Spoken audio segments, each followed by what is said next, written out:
The letter trembled in Eli's hands, its edges crumpling under his tightening grip as the Pacific waves roared below the cliff. His sister's words sharp, greedy, and unforgiving cut deeper than the coastal wind, stinging his face. You don't deserve that house, Eli. It's ours. Eli Carter, 32, stood on the porch of his weathered beach house in Santa Cruz, the only place he'd ever felt whole.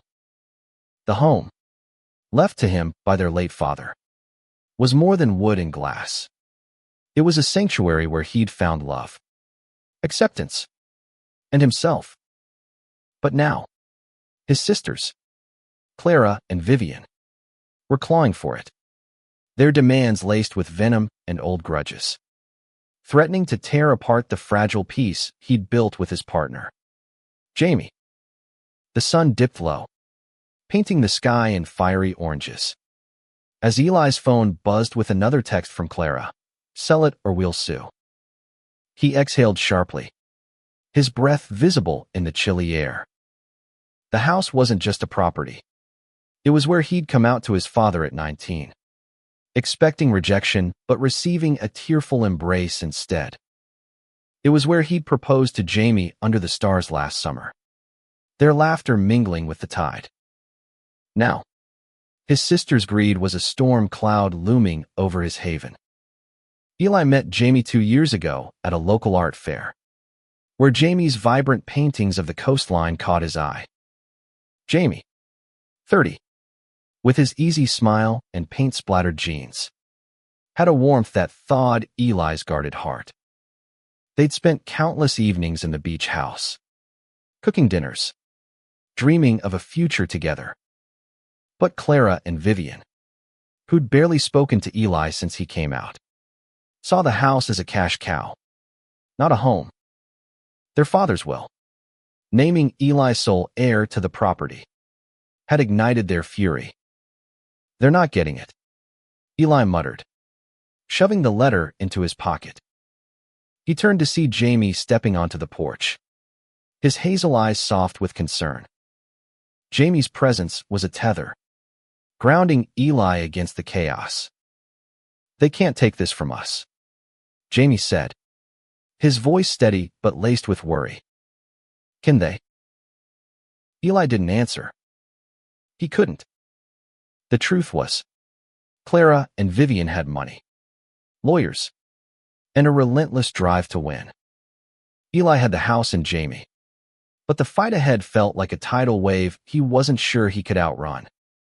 Inside, the house smelled of cedar and salt, its walls adorned with Jamie's artwork. Eli sank onto the couch, the letter now on the coffee table like a ticking bomb. Jamie sat beside him, their knees touching. "What do they even want with it?" Jamie asked. "They live in San Francisco. For God's sake. They don't need a beach house." "It's not about need," Eli said, his voice low. "It's about control. They've always hated that Dad accepted me. This is their revenge." He rubbed his temples, memories flooding back Clara's cold stare at family dinners, Vivian's snide remarks about his lifestyle. Their father, a quiet man who'd loved this house as much as Eli did, had been the only bridge between them. Now, with him gone, that bridge was ash. Eli's phone buzzed again. "Vivian, this time. We're coming tomorrow. Be ready to talk." His stomach twisted. Tomorrow. The word felt like a guillotine. Jamie reached for his hand, squeezing it. "We'll fight this together," he said. "This is our home." Eli nodded, but doubt gnawed at him. Clara was a corporate lawyer, Vivian a real estate mogul. They had resources Eli couldn't match. He'd spent his savings renovating the house, pouring love into every detail: the reclaimed wood floors, the skylight in the bedroom. Losing it would mean losing a piece of himself. That night, they lay in bed, the ocean's rhythm a faint lullaby. Jamie traced circles on Eli's arm. What if we lose? He whispered. Eli stared at the ceiling, the weight of the question crushing. Then we start over, he said, but the words felt hollow. Starting over meant leaving behind the place where he'd finally learned to love himself. The next morning, Clara and Vivian arrived in a sleek black SUV, their faces as hard as the cliffs outside. Clara, tall and sharp in a tailored blazer, clutched a manila folder. Vivian, shorter but no less intimidating, scanned the house like a predator sizing up prey. Nice place, Vivian said, her tone dripping with sarcasm. Too bad it's not really yours. It's mine, Eli snapped, his voice steadier than he felt. Dad wanted me to have it. Clara smirked, tossing the folder onto the table. Dad was confused. We've got evidence letters. Witnesses. He didn't mean to cut us out. Her eyes flicked to Jamie, who stood silently by Eli's side. This is family business. Your friend can wait outside. He's my fiancé, Eli said, the word sharp and deliberate. He stays. Vivian rolled her eyes. Cute. But sentiment doesn't win lawsuits. Sell the house. Split the money 3 ways. And we're done. Refuse. And we'll drag you through court until you're broke. Eli's blood boiled. He wanted to scream, to throw them out. But Jamie's hand on his shoulder kept him grounded. We're not selling, Jamie said, his voice calm but firm. This is our home, not your payday. Clara laughed. A cold, brittle sound. You think you can fight us? You're a teacher. Eli. He's a starving artist. Good luck. The sisters left, their threats lingering like smoke. Eli slumped against the wall, his heart pounding. Jamie knelt beside him, his voice soft. We need a plan. They're not bluffing. Eli nodded, his mind racing. He'd always avoided conflict. But this was different. This was about their future, their love, their home. He thought of his father's words, spoken years ago on this very porch. This place is your heart. Eli. Protect it. I'm not losing this, Eli said, his voice breaking. I'm not losing us. Jamie pulled him close, their foreheads touching. Then we fight. Whatever it takes. As the sun set, casting the beach in a golden glow, Eli felt a spark of defiance. His sisters wanted a war. He'd give them one. But this fight would be on his terms. And he'd do whatever it took to protect the life he and Jamie had built. Eli woke to the sound of waves crashing, the familiar rhythm doing little to ease the knot in his chest. The confrontation with Clara and Vivian had left him raw, their words looping in his mind like a bad song. He glanced at Jamie, still asleep, his face peaceful in the morning light filtering through the skylight. Eli wanted to protect that peace, but the sisters' threats felt like a noose tightening around their future. He slipped out of bed, careful not to wake Jamie, and padded to the kitchen. The coffee maker gurgled as he stared at the manila folder Clara had left behind. Inside were legal documents, affidavits, emails, even a handwritten note from their father they claimed proved he'd been coerced into leaving Eli the house. It was a lie. Eli knew it. But the papers looked convincing. His sisters were playing dirty, and he had no idea how to fight back.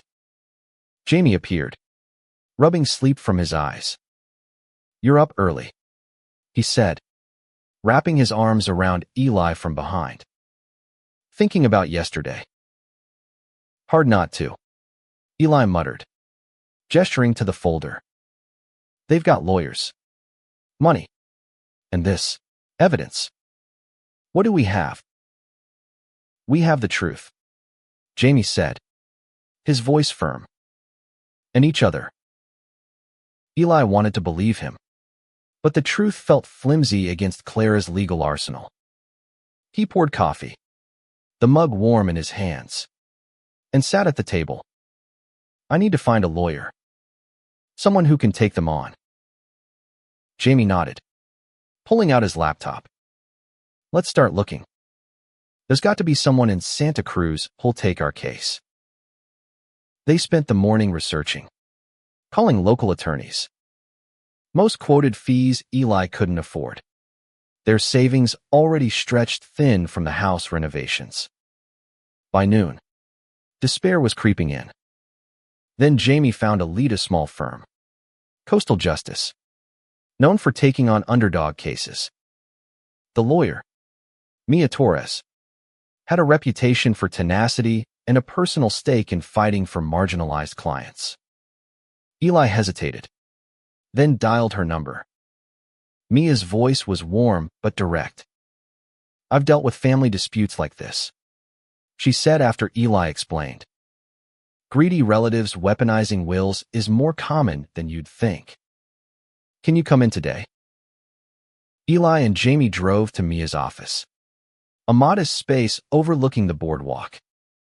Mia, a woman in her 40s with sharp eyes and a no-nonsense demeanor, listened as Eli recounted the sisters' demands. She flipped through the folder, her brow furrowing. This note there Yuzinjit's suspicious. The handwriting doesn't match your father's later years. We can challenge it. Hope flickered in Eli's chest. Can we win? Mia leaned back, tapping her pen. It won't be easy. Your sisters have resources, but we can request a handwriting analysis and dig into their claims. If your father was clear-headed when he signed the will, their case is weak. Do you have anything letters? Emails that shows his intent. Eli thought of the old shoebox in the attic, filled with his father's keepsakes. Maybe, he said. Dad wrote me letters sometimes. He kept them private. Didn't want Clara or Vivian to know. Find them, Mia said. They could be our edge. Back at the house, Eli climbed to the attic, dust motes swirling in the sunlight. The shoebox was tucked behind old surfboards, its lid worn from years of handling. Inside were letters, photos, and a journal, his father's thoughts inked in fading blue. Eli's heart ached as he read, Eli, this house is your refuge. Never let anyone take it from you. The words, dated a year before his father's death, were a lifeline. He brought the box to Mia the next day. She pored over the letters, nodding. This is good. Really good. We'll need to authenticate them, but they show your father's intent. He wanted you to have this house, not your sisters. Eli felt a surge of relief, but it was short-lived. That evening, Clara called. We know you're talking to a lawyer, she said, her voice icy. Back off, Eli, or we'll make this uglier than you can imagine.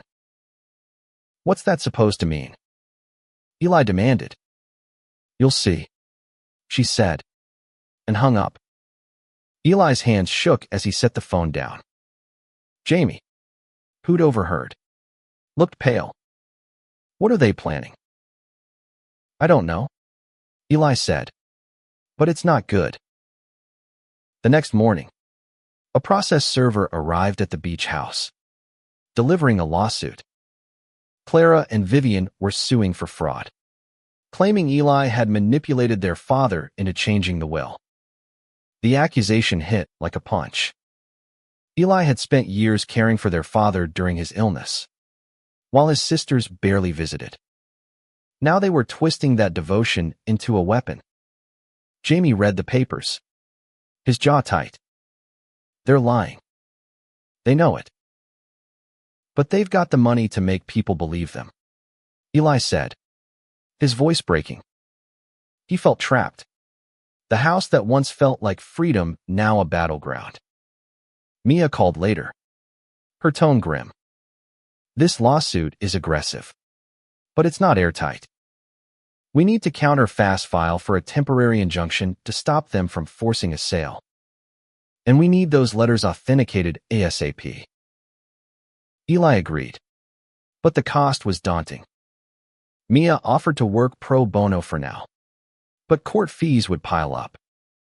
He and Jamie pooled their savings, selling a few of Jamie's paintings to cover initial costs.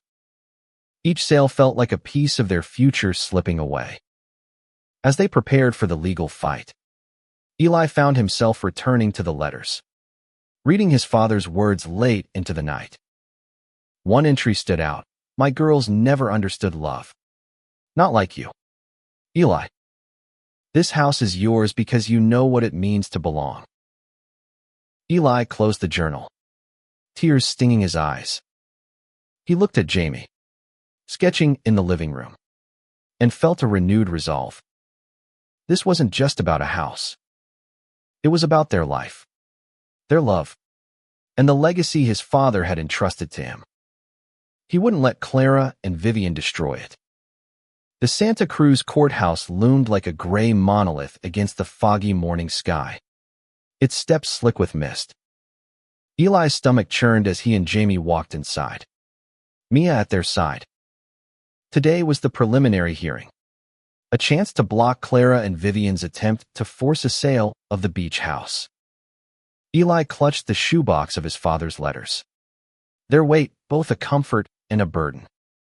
Inside the courtroom, Clara and Vivian sat with their lawyer, a slick man in a pinstripe suit who radiated arrogance.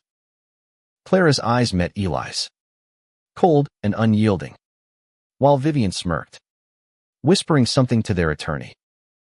The air felt thick with tension, the kind that precedes a storm. Mia leaned close. Stay calm, she whispered. Let me do the talking. The judge, a stern woman with silver hair, called the session to order. Clara and Vivian's lawyer, Grayson, stood first, painting Eli as a manipulative son who'd coerced their ailing father into rewriting the will.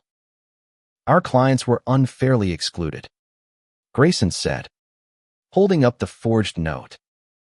This document proves Mr. Carter's true intentions. Eli's fists clenched. He wanted to shout that it was a lie, but Mia's steady hand on his arm kept him quiet. When it was her turn, Mia stood, her voice clear and commanding. Your Honor, the plaintiff's evidence is suspect. We have letters and a journal from Mr. Carter, written in his hand, explicitly naming Eli as the sole heir to the beach house. We've submitted them for authentication. The judge raised an eyebrow, glancing at the shoebox.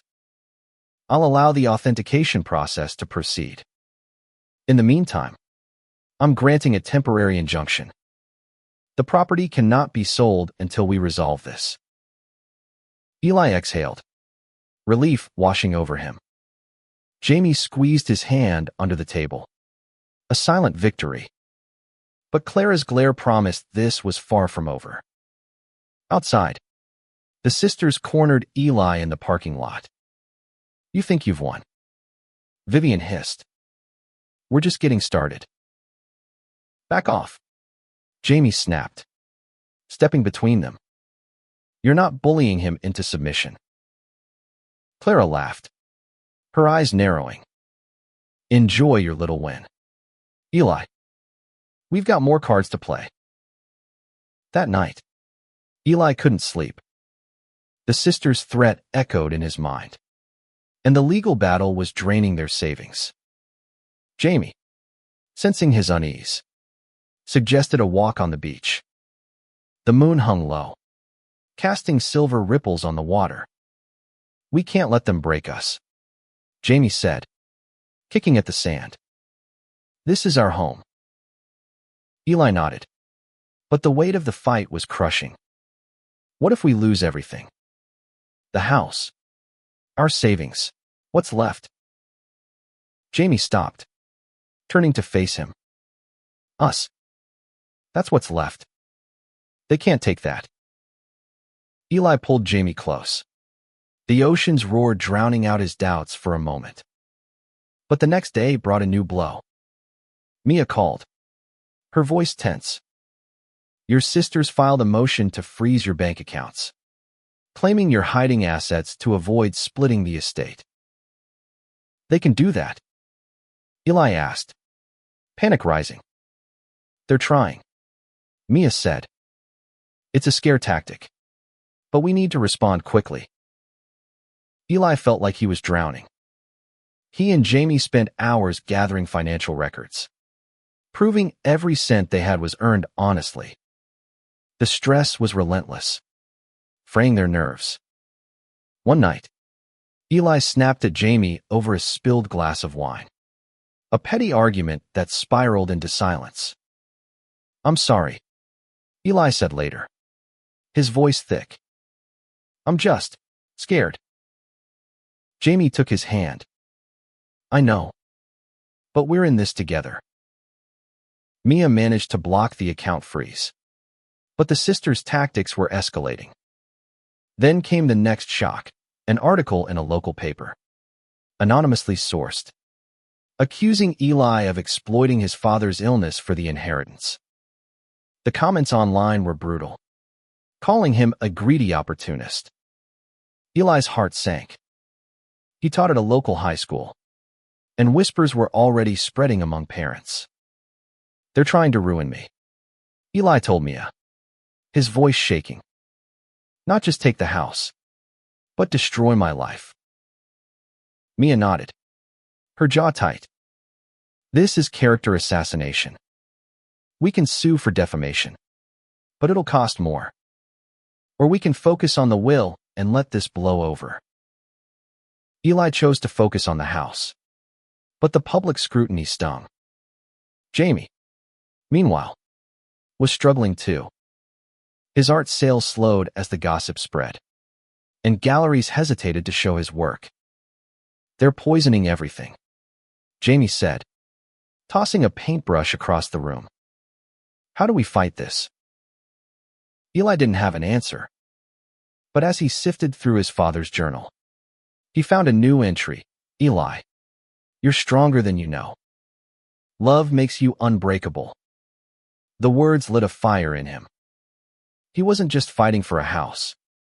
He was fighting for the life his father believed in, the love he and Jamie shared. He called Mia. I want to go on the offensive. Can we prove they forged that note? It's risky, Mia said. But if we can get a handwriting expert to testify, it could turn the tide. Eli agreed, knowing it would cost more than they could afford. He and Jamie sold their car, downsizing to a beat-up truck, and Jamie took on freelance design work to keep them afloat. Every sacrifice hurt, but it fueled Eli's resolve. He wasn't just fighting his sister, she was fighting for the right to exist as himself, unapologetically. As the authentication process began, Eli and Jamie leaned on each other, their love a quiet strength against the storm. The beach house stood firm, its walls holding their dreams, their struggles, their hope. But Clara and Vivian were far from done, and Eli knew the worst was yet to come. The handwriting expert's report landed like a lifeline. Mia called Eli early, her voice brimming with cautious optimism. The note Clara and Vivian submitted. It's a forgery. The ink, the stroke patterns, they don't match your father's writing from that time. We've got them. Eli's heart leapt, but the victory felt fragile. He and Jamie sat at the kitchen table, the ocean's hum a faint comfort through the open window. This could end it, right? Jamie asked, his eyes searching Eli's. Maybe, Eli said, but doubt lingered. His sisters were relentless, and a single report might not stop them. Mia filed a motion to dismiss the sisters' lawsuit, citing the forged note as evidence of bad faith. The court scheduled a hearing in 2 weeks, giving Eli and Jamie a brief reprieve. But the sisters didn't wait. Days later, a real estate agent showed up at the beach house, claiming Vivian had listed it for sale. "This is a mistake," Eli said, his voice shaking as he showed the agent the injunction. The agent left, apologetic, but the intrusion felt like a violation. "They're not stopping," Jamie said, pacing. "They're acting like they've already won." Eli nodded, his jaw tight. He called Mia, who was furious. "This is illegal," she said. "They're violating the injunction. I'm filing for sanctions." The legal fees were mounting, and Eli's savings were nearly gone. Jamie's freelance gigs weren't enough, and Eli's teaching salary barely covered their bills. They started cutting corner-scan soup for dinner, skipping date nights. The stress was a constant hum, but they clung to each other, stealing moments of joy where they could. One evening, Jamie dragged Eli to the beach, insisting they dance barefoot in the sand to music from his phone. For a few minutes, the world felt right again. But the sisters' next move was a gut punch. Clara contacted Eli's school board, alleging he was unfit to teach due to personal instability. The claim was vague but damaging, and Eli was called into a meeting with the principal. "It's just a formality," the principal said, but her tone was guarded. Eli left the meeting shaken, his career now at risk. "They're trying to break me," he told Jamie that night, his voice barely a whisper. "If I lose my job, we're done." Jamie cupped Eli's face, his eyes fierce. "You're not done. We're not done. They don't get to win." Eli wanted to believe him, but the weight was crushing. He turned to his father's journal, finding solace in the familiar handwriting. One entry stopped him cold. "Eli, your sisters are lost in their anger. Show them what love looks like, even if they don't deserve it." The words sparked an idea. What if he tried to talk to Clara and Vivian, not as enemies, but as family? It was a long shot, but he had to try. He called them, proposing a meeting at a neutral Spoda cafe in town. To his surprise, they agreed. The cafe was crowded, the air thick with espresso and tension. Clara and Vivian sat across from Eli, their faces guarded. "What do you want?" Clara asked, her tone sharp. "I want this to stop," Eli said, his voice steady despite the knot in his chest. "This house isn't just my night's dad's legacy. He wanted me to have it because he knew I'd cherish it. Can't we find a way to end this without destroying each other?" Vivian scoffed. "You're preaching now. You got the house. Eli, we got nothing." "You got his love," Eli said, his voice breaking. "He tried with you, but you pushed him away. You pushed me away. This isn't about money, it's about you hating who I am." Clara's eyes flickered, a crack in her armor. But Vivian leaned forward, venomous. "Don't play the victim. You chose your life. Dad should have chosen us." The meeting ended in stalemate. But Eli saw something in Clara's hesitation, a hint of doubt. He clung to it, hoping it might shift the tide. Back at the house, Mia called with news. The court had approved sanctions against Clara and Vivian for violating the injunction, fining them heavily. It was a small victory, but it bought time. The handwriting expert's testimony was scheduled for the next hearing, and Mia was confident it would dismantle the sisters' case. Eli and Jamie spent the evening planning their love a quiet rebellion against the chaos. They hung a new painting in the living room, Jamie's latest, a vibrant seascape that captured the house's spirit. "This is us," Jamie said, pointing to the canvas. "No matter what, we keep going." Eli nodded, his heart swelling. The fight was far from over. But for the first time, he felt they might win not just the house, but the right to their happiness. His father's words echoed, "Show them what love looks like." He would, even if it meant fighting harder than he ever had. The courtroom was quieter this time, the air heavy with anticipation. Eli sat beside Jamie, his leg bouncing under the table as Mia prepared her notes. Today, the handwriting expert would testify, and the forged note could unravel Clara and Vivian's case. But Eli's nerves were afraid his job was still in jeopardy, and the sisters' relentless attacks felt like a siege. The expert, Dr.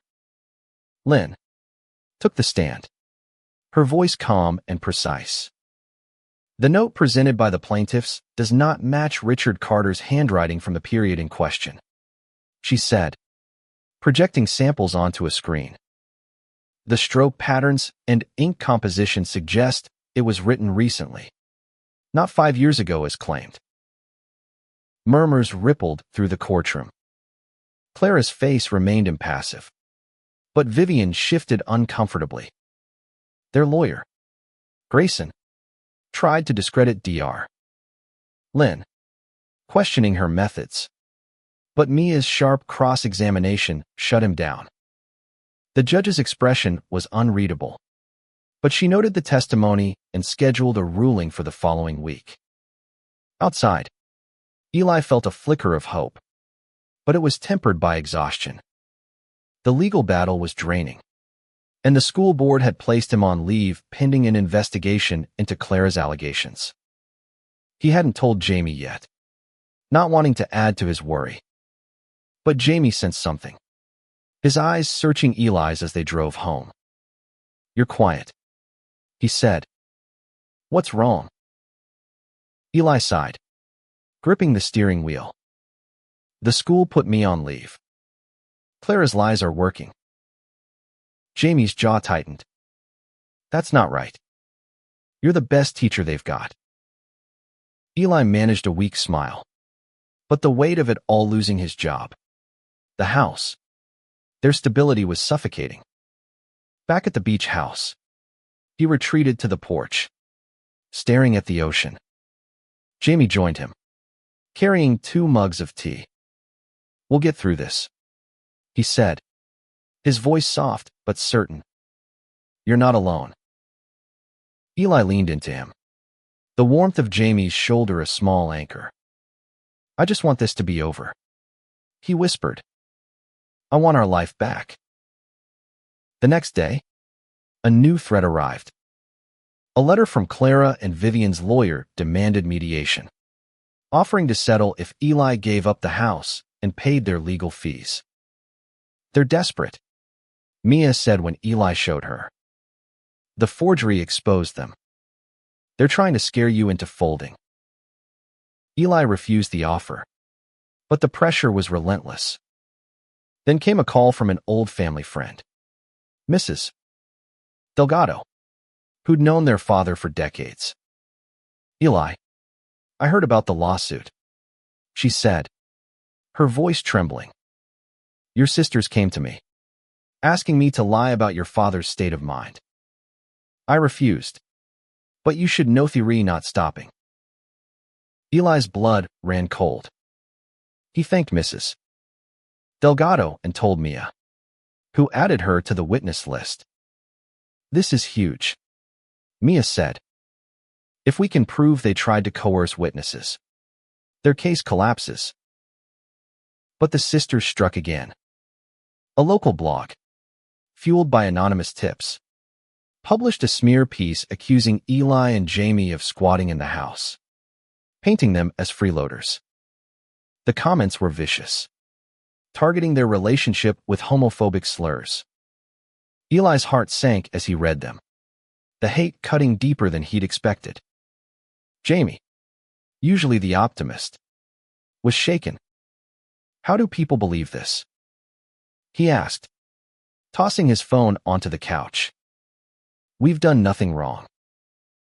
Eli pulled him close, his own anger rising. They're scared of us, he said. Of what we have. That's why they're doing this. The community's response was mixed. Some neighbors left supportive notes at the house. Others gave them cold stares. Eli's students started a petition defending him, which brought tears to his eyes. But the school board remained silent. The uncertainty was maddening. Eli turned to his father's journal again, finding a passage that hit hard. Love is a fight. Eli. Not just for each other, but for the world to see it. He realized this wasn't just about the house site, was about standing up for who they were. Unapologetically. He and Jamie decided to go public.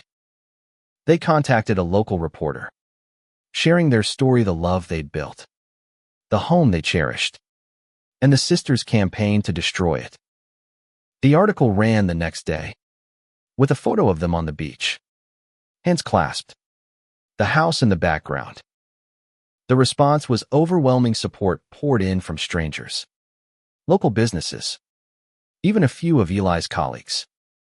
But Clara and Vivian retaliated, leaking private family emails to paint Eli as ungrateful and divisive. The emails were out of context, but they stung. Eli felt exposed, his family's fractures laid bare for the world to see. As the ruling approached, Eli and Jamie prepared for the worst. They packed a few boxes, just in case, each item a reminder of the life they'd built. But Eli refused to give up. He met with Mia, going over every detail, every letter, every piece of evidence. We're close, Mia said. The forgery and witness tampering could end this. Stay strong. That night, Eli and Jamie sat on the porch, the stars bright above. Whatever happens, Eli said, his voice steady. This house is just a place. You're my home. Jamie smiled, tears in his eyes. And you're mine. The fight wasn't over, but Eli felt a quiet strength growing. His sisters wanted a war, but he was fighting for something bigger: love, legacy, and the right to exist as they were.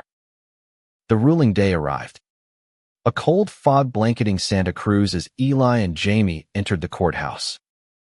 The weight of the past months pressed on Eli's shoulders: sleepless nights, drained savings, and the constant fear of losing everything. But Jamie's hand in his was a reminder of why they were fighting, and Mia's confident nod gave him hope. The courtroom was packed, whispers buzzing like static. Clara and Vivian sat stone-faced, their lawyer Grayson shuffling papers nervously. The judge wasted no time. Based on the evidence, she began, her voice steady.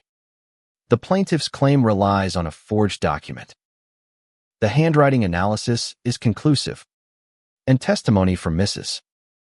Delgado suggests witness tampering. I'm dismissing the case with prejudice. Relief crashed over Eli like a wave. Jamie squeezed his hand so hard it hurt, tears brimming in his eyes. Mia flashed a rare smile. But the judge wasn't done. The plaintiff's violation of the injunction warrants sanctions. I'm ordering Clara and Vivian Carter to pay the defendant's legal fees. Eli's breath caught. It was more than a victory, it was vindication. Clara's face crumpled, while Vivian's eyes burned with fury. They left without a word, their lawyer trailing behind. Outside, Eli and Jamie embraced, the fog cool against their skin. It's over, Jamie whispered, his voice thick. We won. But the victory felt bittersweet. The fight had cost them so much savings. Peace. Even Eli's job was still uncertain. Back at the beach house, they collapsed onto the couch. The silence heavy. What now? Eli asked, staring at the ceiling. We rebuild, Jamie said, his voice firm. We've got the house. We've got each other. The rest we'll figure out. The next week was a blur of small steps forward. The school board, swayed by the court ruling and student support, reinstated Eli, though the stigma lingered. Jamie's art sales picked up, the community rallying behind them after the reporter's story. But the scars of the battle remained. Clara and Vivian's silence was deafening, and Eli felt the loss of family all over again. Then came an unexpected call. Clara, her voice softer than Eli had ever heard. I want to talk, she said. No lawyers. Just us. Eli hesitated, his heart guarded, but agreed to meet at the same cafe. Clara arrived alone, her usual sharpness dulled. Vivian's furious, she said, stirring her coffee. But I read Dad's journal. You left it at the courthouse. He really wanted you to have the house. Eli's throat tightened. Why didn't you see that before? Clara looked away, her eyes glistening. I was angry. At Dad. At you. At myself. I didn't understand your life, and I let that blind me. The admission stunned Eli. He wanted to lash out, to unload years of hurt. But his father's words echoed, show them what love looks like. I don't want to hate you, he said instead. But you hurt us. A lot. I know, Clara said, her voice breaking. I'm sorry. It wasn't forgiveness. Not yet. But it was a start. Vivian refused to meet, her pride unyielding. But Clara's apology was a crack in the wall between them. Eli returned home, sharing the conversation with Jamie. Do you think she means it? Jamie asked. Maybe, Eli said. But it doesn't change what they did. They spent the next weeks healing, reclaiming the beach house as their own. Jamie painted a mural on the living room wall, a vibrant seascape with two figures standing hand in hand, a tribute to their resilience. Eli returned to teaching, his students greeting him with cheers. The community's support grew, with neighbors stopping by with casseroles and kind words. But the financial strain lingered. They were still recovering from the legal costs, and Eli worried about their future.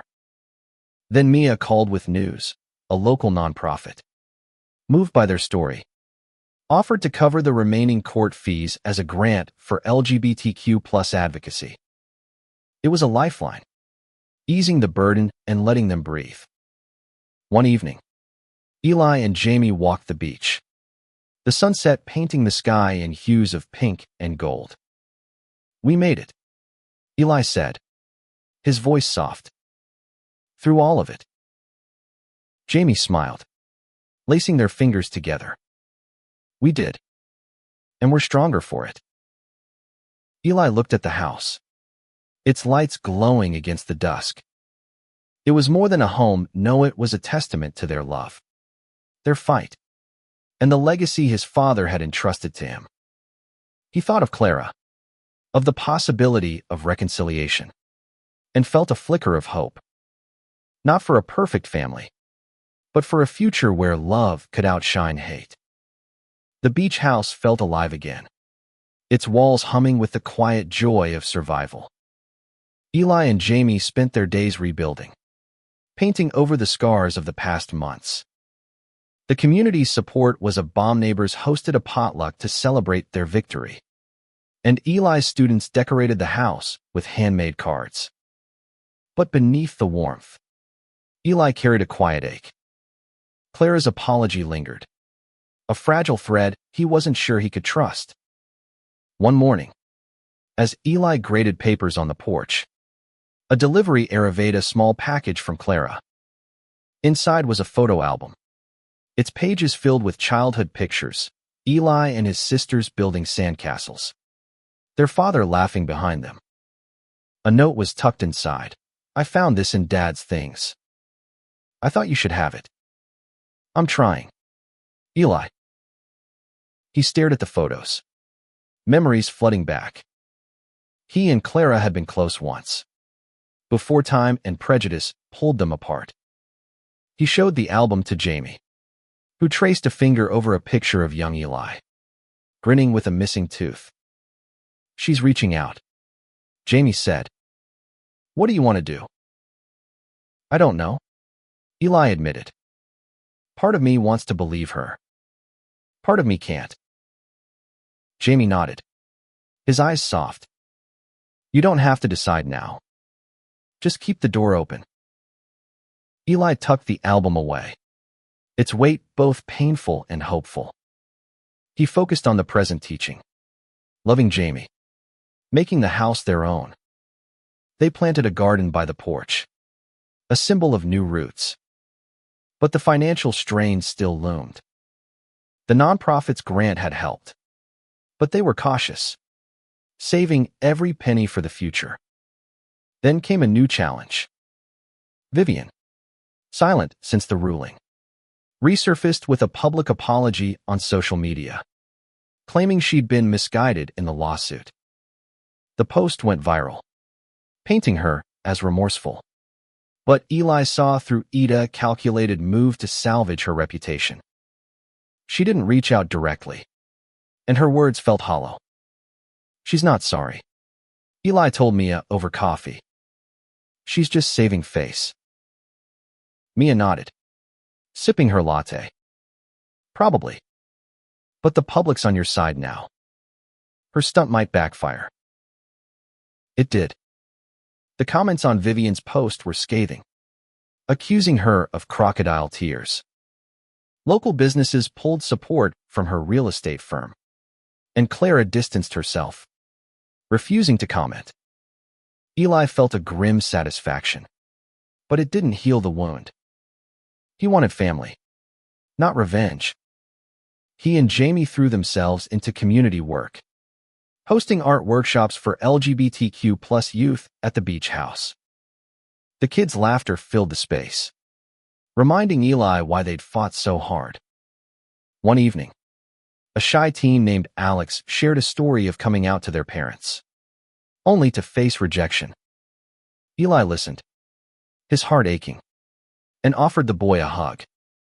You're enough, he said, echoing his father's words to him years ago. The workshops grew, drawing attention from local media. A gallery offered Jamie a solo show, a chance to rebuild his career. Eli watched him paint late into the night, his passion a reminder of their resilience. You're amazing, Eli said, kissing Jamie's forehead as he worked. Says the guy who fought off 2 dragons. Jamie teased, smudging paint on Eli's cheek. As winter approached, Eli received a letter from Clara, asking to meet again. This time, she came to the beach house.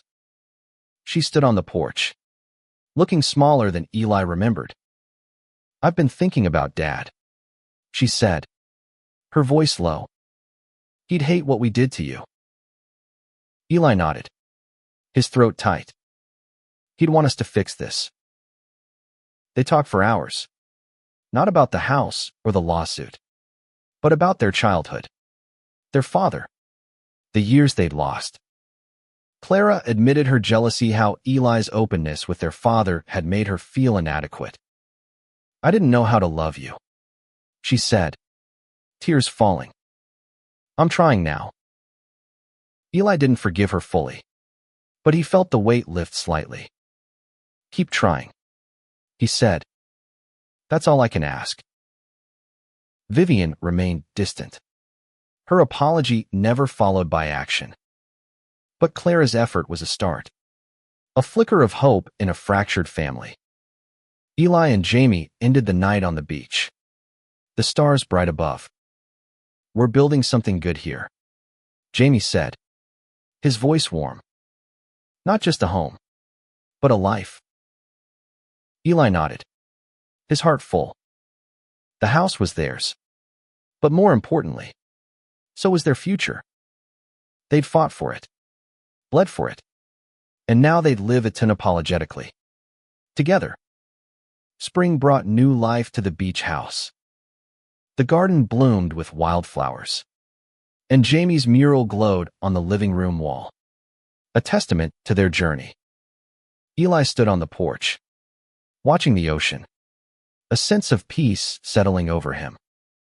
The war with his sisters had left scars, but it had also shown him what he was capable of, what he and Jamie could withstand together.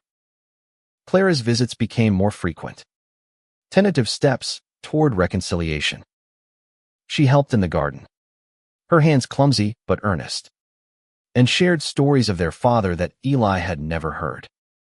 "He was proud of you," she said one afternoon, pulling weeds. "I wish I'd seen it sooner."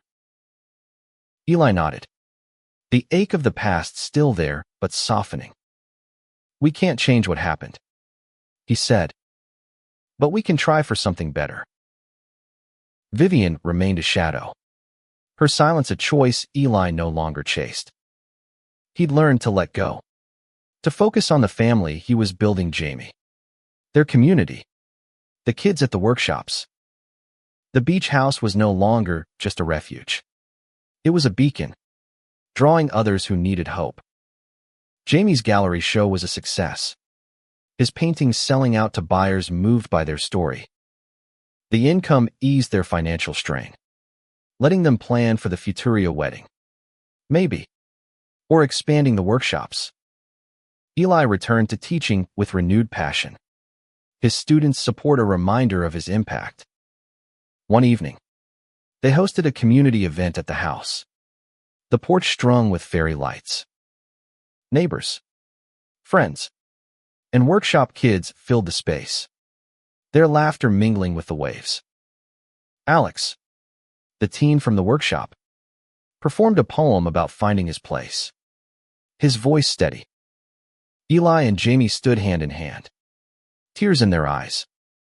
"This is what Dad wanted," Eli said later, as they cleaned up. "A home full of love, not hate." Jamie kissed him, soft and sure. "We did that. You did that." As summer approached, Eli found a final letter in his father's journal. Tucked in the back: "Eli, love is your legacy. Live it boldly." He showed it to Jamie, who smiled. He knew you'd make him proud.